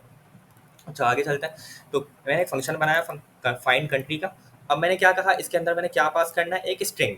कौन सी स्ट्रिंग, ये वाली स्ट्रिंग। कौन सी स्ट्रिंग पास करनी है, यूआरएल का ये वाला पार्ट हमें पास करना है, सही है। अच्छा बाय द वे मैं ये बताना भूल गया, छोटी चीज़, ये जो हमारा पार्ट होता है ये डायनेमिक सेगमेंट कहलाता है। ये यूआरएल, ये हमारा पूरा का पूरा यूआरएल है, लोकल होस्ट 3000 कंट्री। तो यहाँ तक हमारा स्टैटिक यूआरएल चल रहा है, कंट्री तक स्टैटिक यूआरएल है, सही है, यहाँ तक स्टैटिक यूआरएल है। ये जो पार्ट है ये डायनेमिक सेगमेंट कहलाता है, डायनेमिक सेगमेंट, ठीक है। डायनेमिक सेगमेंट कहलाता है क्योंकि ये पार्ट हमारा चेंज हो रहा है, यहाँ पे हम लोग इस इन्फॉर्मेशन के बेसिस पे पेज चेंज हो रहा है, सही है। अगर पाकिस्तान होगा तो पाकिस्तान की इन्फॉर्मेशन आएगी, इंडिया होगा तो इंडिया की इन्फॉर्मेशन आएगी, सही है। तो ये डायनेमिक सेगमेंट कहलाता है। अच्छा अब हम चलते हैं, अब हमें क्या करना है, यहाँ पे पास यूआरएल पास करना है। कौन सा URL, parents dot country name. तो मैं क्या करूँगा, एक अदद स्ट्रिंग का वेरिएबल यहाँ पे लिख दूंगा, कंट्री, या मैं कहूँगा URL, URL country country URL, सही है, कंट्री यूआरएल, और इसका मैं क्या ले लूँगा, स्ट्रिंग।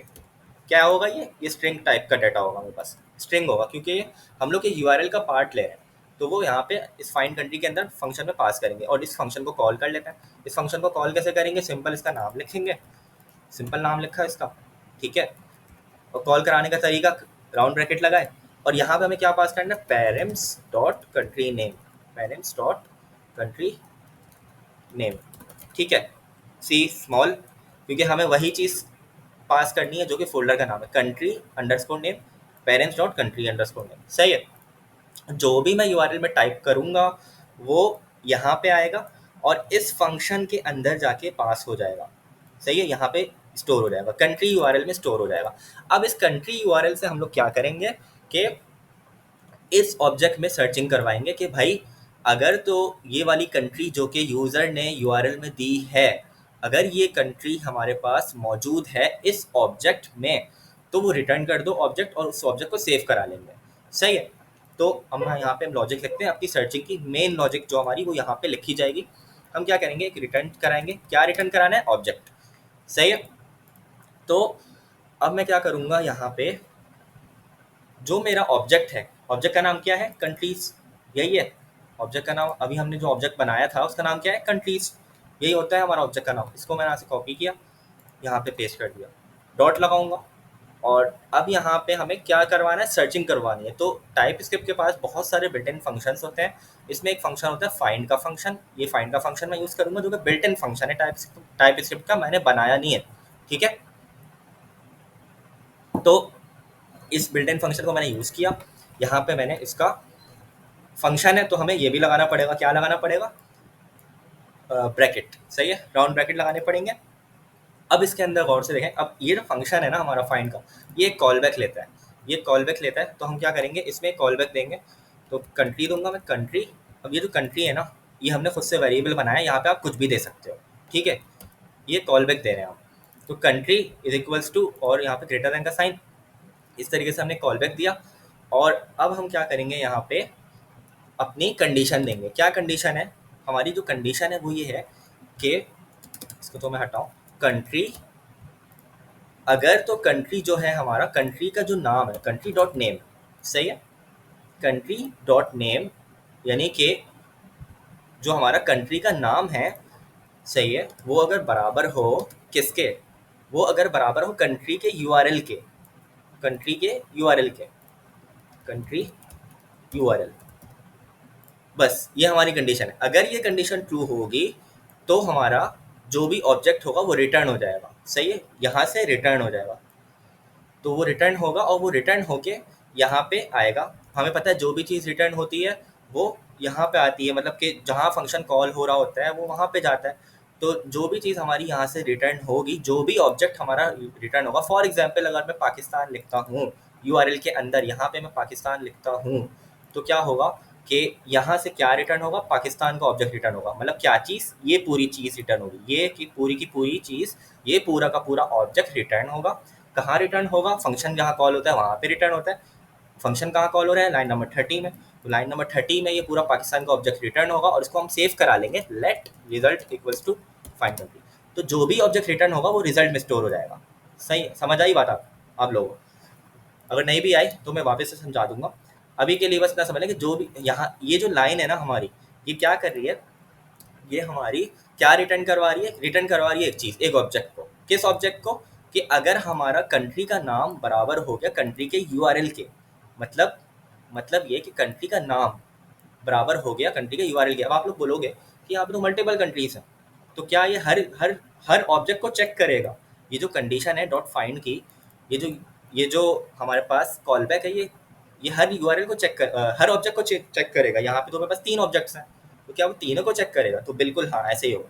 होगा क्या कि सबसे पहले वो कंट्री में क्या आएगा, कंट्री के अंदर हमारे पास ये वाला ऑब्जेक्ट आएगा, ठीक है, ये वाला ऑब्जेक्ट आएगा, पहला ऑब्जेक्ट, इसको चेक करेगा।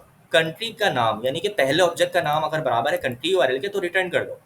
तो अगर तो मेरा यहाँ पे ये बराबर हुआ तो रिटर्न कर देगा। अब फॉर एग्जांपल मैं यहाँ पे जापान लिखता हूँ तो यहाँ से रिटर्न नहीं होगा, फिर वो दूसरे को चेक करेगा, फिर ये कि ये जो कंडीशन है ये दूसरे को चेक करेगा।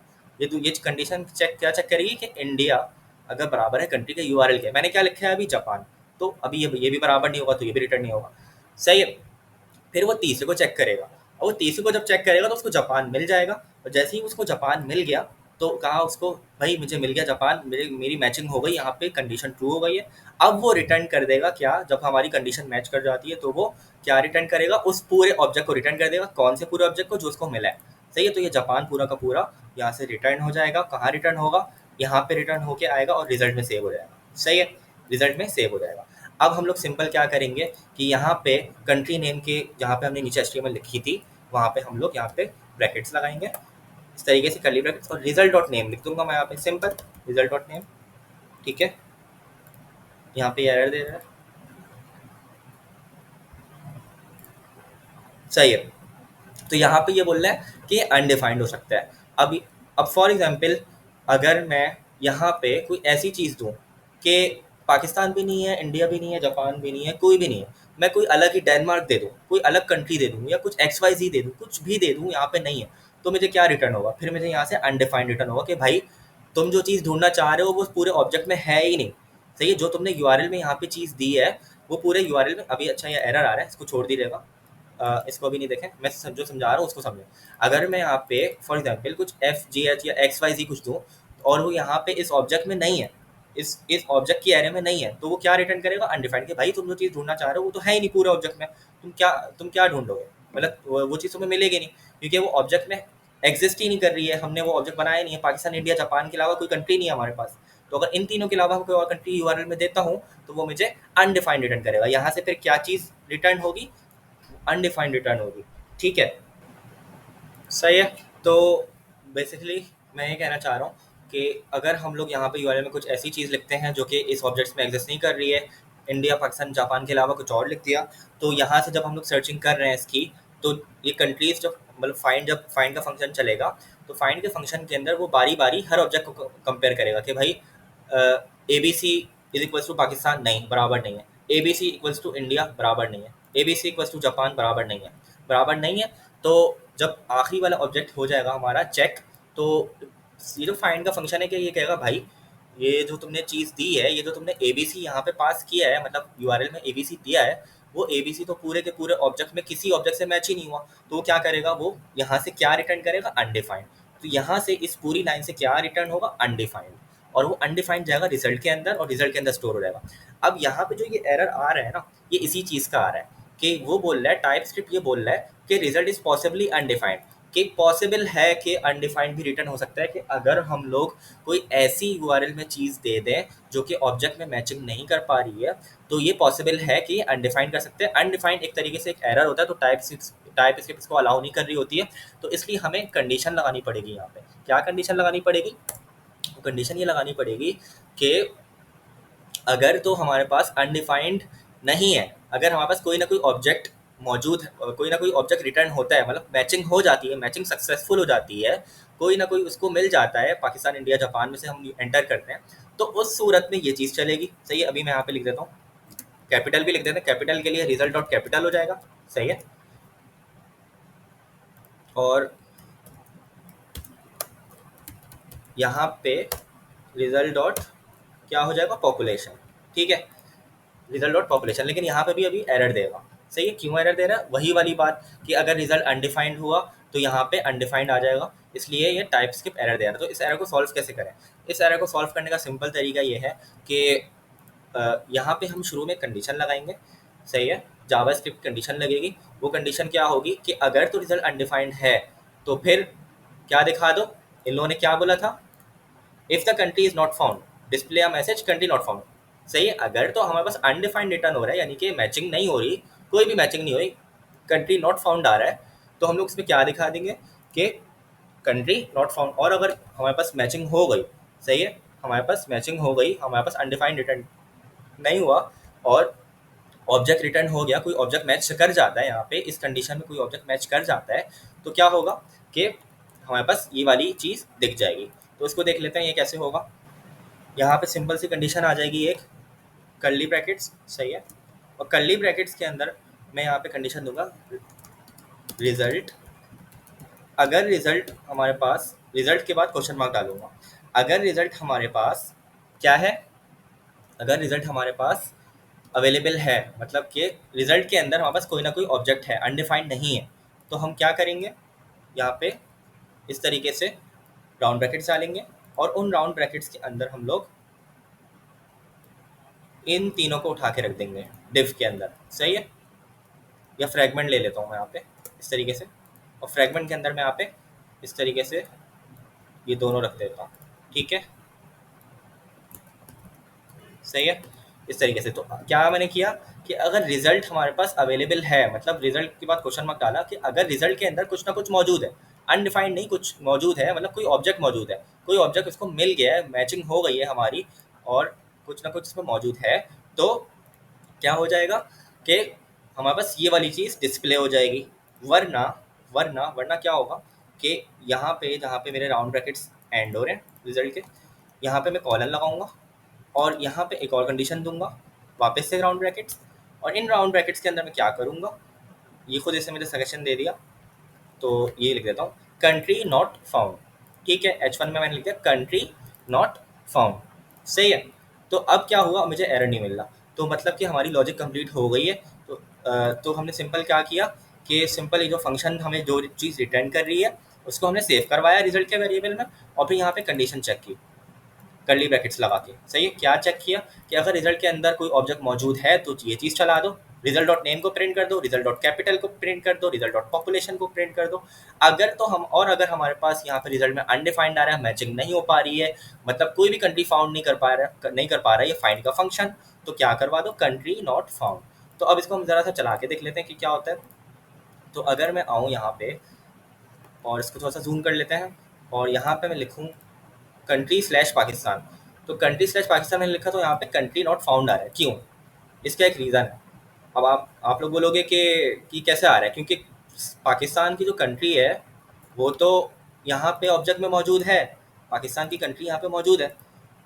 सही है, पाकिस्तान की जो कंट्री है वो ऑब्जेक्ट में मैंने बनाई भी है, मैंने कोई अननोन कंट्री तो नहीं दी, मैंने स्लैश पाकिस्तान दिया है, तो यहाँ पे तो नॉट फाउंड आ रहा है, क्यों, इसका रीज़न ये है कि पाकिस्तान यहाँ पे जो नेम है कंट्री का वो पी कैपिटल से, और मैंने जो यूआरएल में दिया है वो किस में दिया है, वो मैंने स्मॉल में दिया है। तो यहाँ पे ये केस सेंसिटिव होता है, जो आपकी मैचिंग हो रही होती है वो केस सेंसिटिव हो रही है, यानी कि अगर आप कैपिटल में दोगे तो वो आपका क्या करेगा, मैच नहीं करेगा। अब मैं यहाँ पे अगर कैपिटल भी करना चाह रहा हूँ तो वो मैं कैपिटल नहीं करने दे रहा है। सही है, तो इसको हम इसका हल करने का तरीका ये होता है कि यूआरएल जो बेसिकली होता है ना, ज़्यादातर यूआरएल आपका कैपिटल में नहीं स्मॉल में होता है, तो इसलिए क्रोम यहाँ पे अलाउ नहीं कर रहा है मुझे कैपिटल करना। यहाँ पे ये मैं अगर कैपिटल भी कर रहा हूँ और एंटर कर रहा हूँ तो मुझे वो यहाँ पे स्मॉल ही करके दे रहा है। तो जहाँ पे, जब यहाँ पे यूआरएल में ही स्मॉल जा रहा है तो उसको कंट्री नॉट फाउंड नहीं मिलेगा, क्यों, क्योंकि हमारा कोई ऑब्जेक्ट ही नहीं है इस नाम से। हाँ, कैपिटल पी से है ऑब्जेक्ट हमारा, तो हम क्या करेंगे, सिंपल से इसका एक रूल है, सिंपल सी इसकी लॉजिक है, वो क्या है कि जहाँ पे हम लोग सर्चिंग करवा रहे हैं ना अपनी, तो दोनों के आगे यानी कंट्री डॉट नेम और कंट्री डॉट यूआरएल के आगे हम एक फंक्शन लगा देंगे, डॉट टू लोअर केस का एक फंक्शन लगा देंगे। सही है, ये आ गया टू लोअर केस का फंक्शन, ये फंक्शन लग गया हमारा यहाँ पे। और कंट्री डॉट यूआरएल, ये जो हमारा कंट्री यूआरएल है इसके भी आगे मैं एक लोअर केस का फंक्शन लगा दूंगा कि दोनों को लोअर केस में कन्वर्ट कर लो, फिर सर्चिंग करो। सही है, फिर कंपेयर करो दोनों को। ठीक है, तो दोनों के आगे मैंने यहाँ पे जो मैंने कंडीशन लगाई थी दोनों के आगे लोअर केस लगा दिया। अब अगर मैं इधर आऊँ तो यहाँ पे आप लोग देख सकते हो कि हमारा कंट्री प्रिंट हो गया, कंट्री की इन्फॉर्मेशन आ गई, कंट्री पाकिस्तान कैपिटल आ गया, इस्लामाबाद आ गया। अब अगर मैं इंडिया लिखूँ, यहाँ पे इंडिया लिखूँ तो इंडिया की इन्फॉर्मेशन आ गई। सही है, मैच कर गया। मैं जापान लिखूंगा तो जापान की आ जाएगी। अब ये जापान की इन्फॉर्मेशन आ गई। अब ये वो इन्फॉर्मेशन है जो कि मेरे पास ऑब्जेक्ट्स में अवेलेबल है।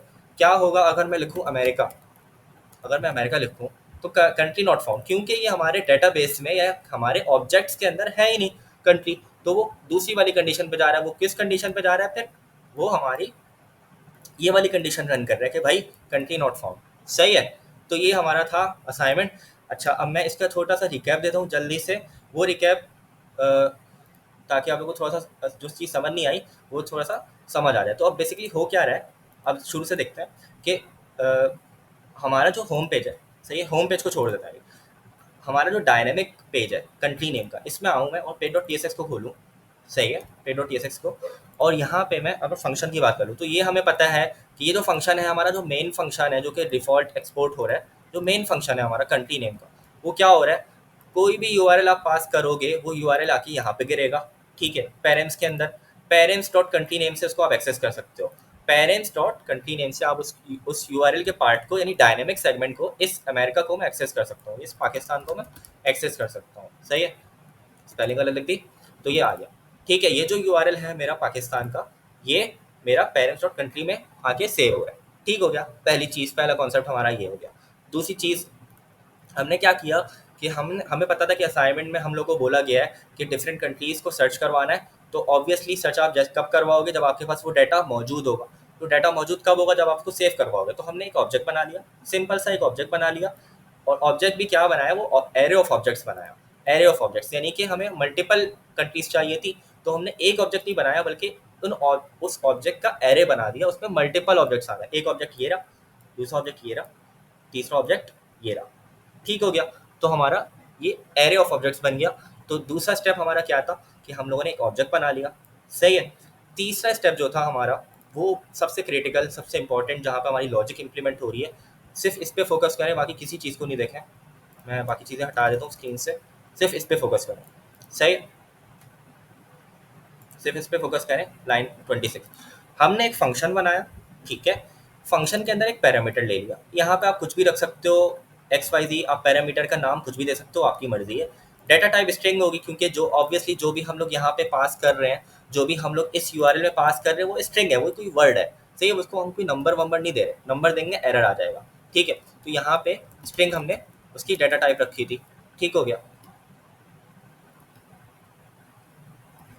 सॉरी, हाँ, ये हमने इसकी डाटा टाइप स्ट्रिंग रखी थी। सही है, तो ये हमारा फंक्शन हो गया। अब फंक्शन के अंदर क्या चीज़ रिटर्न हो रही है, फंक्शन के अंदर हम लोग क्या चीज़ करवा रहे हैं, हम लोग ये करवा रहे हैं, हमारी लॉजिक ये है कि हम लोग बेसिकली ये कर रहे हैं कि जो भी चीज़ हम लोग यहाँ पे यूआरएल में दे रहे हैं ना, उसको हम लोग कैच कर रहे हैं, उसको हम लोग एक वेरिएबल में सेव करवा रहे हैं। और उसको हम लोग उसके ज़रिए उस यूआरएल के ज़रिए, यानी कि इस पैरामीटर के ज़रिए, ये जो पाकिस्तान यहाँ पे लिखा है, कंट्री स्लैश के बाद जो भी लिखा है, उसको हम लोग उसको हम लोग मैच करवा रहे हैं अपने ऑब्जेक्ट से। सही है, जो हमारे ऑब्जेक्ट में सेव है। ठीक है, जो हमारे ऑब्जेक्ट में डाटा सेव है, उससे हम लोग इस यूआरएल को, जो हमने अभी कैच किया है, पेरेंट्स डॉट कंट्री नेम के ज़रिए, हम लोग उसको कंडीशन के बेसिस पे मैच करवा रहे हैं। क्या मतलब, ये कि जो भी यूआरएल हम लोग कैच कर रहे हैं, उसको हम लोग इस फाइंड कंट्री के फंक्शन के अंदर भेज रहे हैं, फाइंड कंट्री के फंक्शन के अंदर पास कर रहे हैं। ठीक है, पहली चीज़। दूसरी चीज़, अब हम लोग हमारा जो कंट्रीज़ का ऑब्जेक्ट है, कंट्रीज़ का ये ऑब्जेक्ट है हमारा, तो इस कंट्रीज़ के ऑब्जेक्ट पे हम एक फाइंड का फंक्शन लगा रहे हैं। ये फाइंड का फंक्शन बिल्ट इन है टाइप स्क्रिप्ट के अंदर, इसको हम लोग को बनाने की ज़रूरत नहीं पड़ी, ये ऑलरेडी हमें काम करके दे रहे हैं। हमें सिर्फ कंडीशन डिफाइन करनी है कि कब हमारी वो कंडीशन सेटिस्फाई हो। सही है, तो फाइंड का फंक्शन लगाया, और यहाँ पे फाइंड का फंक्शन लगाने के बाद हमें कंट्री कंट्री अब ये आप लोग बोलोगे ये कंट्री कौन सा कंट्री है, तो यहाँ पे आप लोग कुछ भी एक्स वाई जी दे सकते हो, मर्जी है आप लोगों की। सही है, लेकिन जो भी यहाँ पे एक्स वाई जी दोगे, फिर यहाँ पे भी ये यूज़ करना पड़ेगा। तो यहाँ पे कंट्री हमने एक अपना एक वेरिएबल बनाया, और एज अ कॉल बैक हमने उसको पास किया है। ठीक है, अब देख लेते हैं यहाँ पे कंडीशन में क्या हो रहा है। अब यहाँ पे एज अ कॉल बैक का निशान ही होता है, आप लोग को पता है।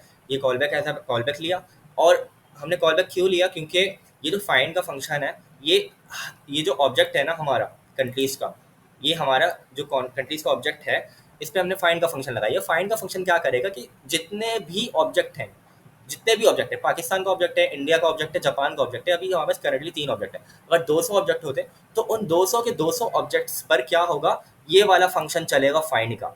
सही है, तो सबसे पहले क्या होगा कि कंट्री के अंदर क्या आएगा, पाकिस्तान आएगा। सही है, पाकिस्तान का ऑब्जेक्ट आएगा। तो हम लोग क्या करवा रहे हैं कि पाकिस्तान के ऑब्जेक्ट से नेम लो, उसको लोअर केस करो। सही है, और अगर वो बराबर है, इज टू लिखा, अगर वो बराबर है किसके, जो कंट्री का यूआरएल जो हमने यहाँ से पास किया है, अगर वो जो कंट्री का नेम है, यानी कि जो ऑब्जेक्ट का नेम है, कौन सा नेम ऑब्जेक्ट का, अभी मैंने पाकिस्तान की बात की, सबसे पहले पाकिस्तान की बारी आई।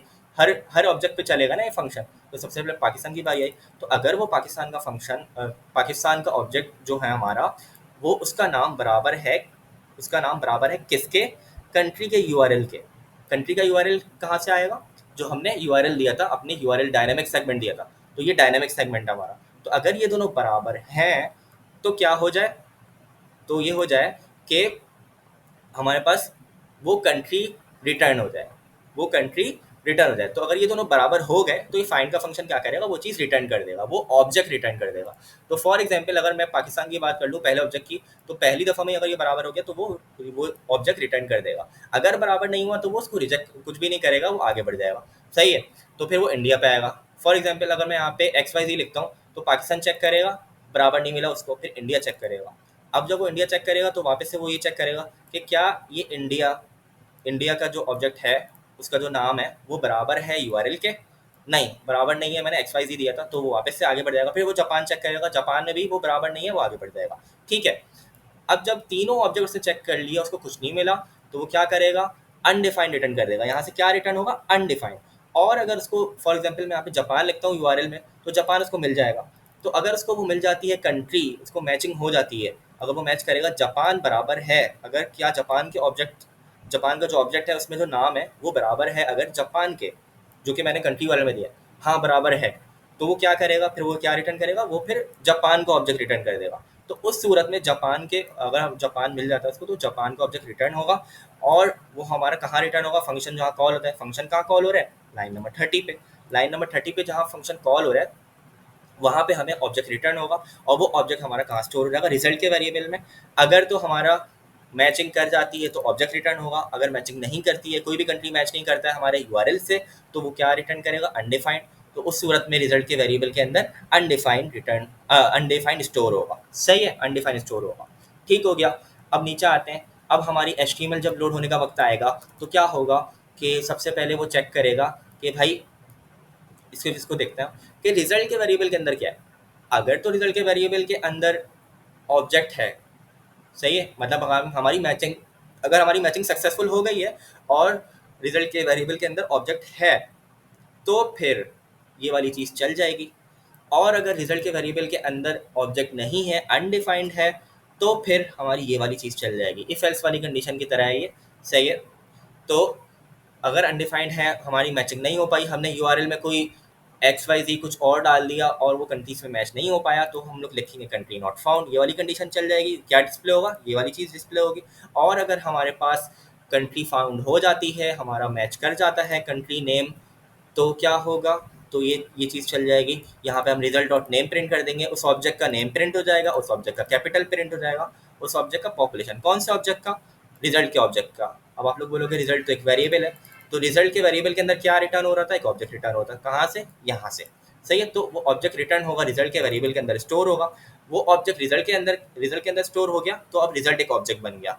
रिजल्ट एक ऑब्जेक्ट बन गया तो उसको हम ऐसे एक्सेस करके उसका नाम और कैपिटल और पॉपुलेशन प्रिंट करवा सकते हैं। सही है, तो ये हमने देख लिया कि कैसे असाइनमेंट को सॉल्व करना है। इसको एक स्टेप और फर्दर मैं कर सकता हूँ कि अगर कंट्री नॉट फाउंड हो रहा है तो मैं यहाँ पे कर सकता हूँ इसको इस तरीके से कि रिजल्ट डॉट नेम, या रिजल्ट डॉट नेम नहीं, मैं इसको कर सकता हूँ कि यूआरएल क्या था, जो हम यूआरएल को कैप्चर करते हैं कैसे, कि अगर मैं कहूँ कि यहाँ पे XYZ में लिखूँ तो यहाँ पे नॉट फाउंड आ रहा है अभी। सही है, कंट्री नॉट फाउंड आ रहा है। सही है, लेकिन मैं चाहता हूँ कि यहाँ पे लिखा हुआ है XYZ नॉट फाउंड, तो हम लोग क्या लिख देंगे, country dot parents not found. ठीक है, तो ये एक फर्दर एक स्टेप एक्स्ट्रा है कि मैं यहाँ पे एक क्या कर सकता हूँ, पेरेंट्स डॉट कंट्री नेम। ठीक है, तो इससे क्या होगा कि जो भी यूआरएल हम लोग लिखेंगे वहाँ पे लिखा हुआ आ जाएगा कि ये वाला यूआरएल नॉट फाउंड। ठीक है, तो मैं इसको ये करता हूँ रिलोड, तो आप लोग देखो अब कि क्या हो रहा है। अब जो भी हम लोग यूआरएल यहाँ पे मैंने XYZ लिखा, तो लिखा हुआ है XYZ नॉट फाउंड। मैं लिखता हूँ अमेरिका, तो लिखा हुआ आएगा अमेरिका नॉट फाउंड। ठीक है, तो हमने एक स्टेप फर्दर कर दिया, इसको अपने प्रोग्राम को अपडेट कर दिया, अपने वेबसाइट को अपडेट कर दिया कि यहाँ पे जो भी यूआरएल हम डाल रहे हैं वो आएगा नॉट फाउंड। अब फॉर एग्जांपल मैं यहाँ पे आता हूँ और यहाँ पे मैं लिखता हूँ इस तरीके से, अभी तो मैं होम पेज पे आता हूँ अगर, और होम पेज पे बस पाकिस्तान और इंडिया है, मैं पाकिस्तान पे क्लिक करूँगा तो मेरे पाकिस्तान की इन्फॉर्मेशन आ रही है। सही है, क्योंकि क्यों क्यों आ रही है पाकिस्तान की इन्फॉर्मेशन, क्योंकि पाकिस्तान का ऑब्जेक्ट हमारा बना हुआ है। सही है, मैं इंडिया पे क्लिक करता हूँ तो इंडिया की इन्फॉर्मेशन भी मेरे पास आ जाएगी। क्यों, क्योंकि यूआरएल में गया इंडिया और इंडिया से उसने मैचिंग की अपने ऑब्जेक्ट से, तो उसको ऑब्जेक्ट के अंदर मिल गया इंडिया और उसने दिखा दिया डाटा। लेकिन अगर मैं यहाँ पे कोई ऐसा बटन बनाऊँ जो कि XYZ कुछ और बनाऊँ, तो फिर वो क्या देगा, वो फिर यूआरएल में XYZ जाएगा और वो उसको नहीं दिखाएगा। जल्दी से मैं करके भी दिखा देता हूँ ये चीज़ कि अगर मैं अपनी मेन फाइल में आऊँ और यहाँ पे लिंक एक और मैं बनाऊँ, सही है। और यहाँ पे मैं एक्स वाई जी दे दूँ, सही है, एक्स वाई जी, और यहाँ पे मैं एक्स वाई जी दे दूँ। एक बटन मैंने एक और बना दिया एक्स वाई जी के नाम से, ठीक है। अब सिंपल इसको मैं अगर रन करूँ तो मेरे पास एक्स वाई जी आ रहा है यहाँ पे, ठीक है। तो अब अगर मैं एक्स वाई जी पे क्लिक करूँगा तो मुझे यहाँ पे आ जाएगा X Y G not found, ठीक हो गया। तो यहाँ पे आप लोग कुछ कंट्रीज़ बना सकते हो और ऑब्जेक्ट के अंदर भी कुछ कंट्रीज़ क्रिएट कर सकते हो, ऑब्जेक्ट में भी कुछ कंट्रीज़ डाल सकते हो, आपकी मर्ज़ी है। तो ये असाइनमेंट हमारा कंप्लीट हो गया है। आई होप आप लोग को समझ आया होगा। असाइनमेंट इतना कोई मुश्किल नहीं है डायनेमिक राउटिंग का। ये लॉजिक थोड़ी सी हार्ड, ये वाली लॉजिक हो सकती है शुरू में बिगनर्स के लिए थोड़ी सी हार्ड हो सकती है, मैं मानता हूँ। लेकिन आप लोग बार बार इसकी प्रैक्टिस करोगे, समझने की कोशिश करो। असल लॉजिक ये लग रही है हमारी कि ये हो क्या रहा है, लोअर केस क्यों किया, ये चीज़ों को समझोगे तो आ जाएगी समझ। इतना कोई मुश्किल नहीं है, मैंने ईजी वे में एक्सप्लेन कर दिया। आई होप आप लोग को समझ आया होगा। और डायनामिक राउटिंग कुछ नहीं होता। डायनामिक राउटिंग सिर्फ हम लोग फोल्डर के नाम को स्क्वायर ब्रैकेट्स में लिख देते हैं और सिंपल हम लोग फंक्शन के अंदर पेरेंट्स लिख दे, पेरेंट्स ले लेते हैं। उसकी डेटा टाइप आप एनी भी रख सकते हो या स्ट्रिंग कुछ और भी रख सकते हो, सही है। तो अभी तो मैंने एनी रख दी थी।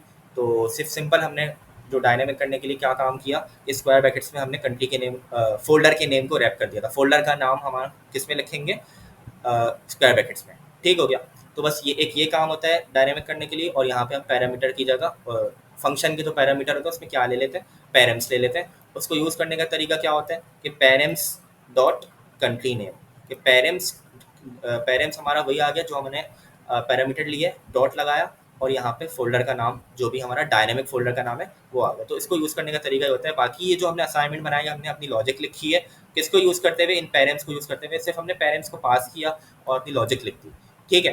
तो आई होप आप लोग को समझ आ गया होगा। और समझ नहीं आया तो कमेंट में ज़रूर बताइएगा, और समझ आ गया तब भी बताइएगा, और दोस्तों के साथ शेयर करें वीडियो को। बाकी इंशाल्लाह नेक्स्ट वीडियो उसमें मैं आगे रेंडरिंग थ्योरी पढ़ाऊँगा, एचटीएमएल सीएसएस पढ़ाऊँगा और वर्सेल पे कैसे डिप्लॉय करनी है वेबसाइट को, सब पढ़ाऊँगा। तो चैनल को सब्सक्राइब करें, अपना ख्याल रखें। अल्लाह हाफ़िज़।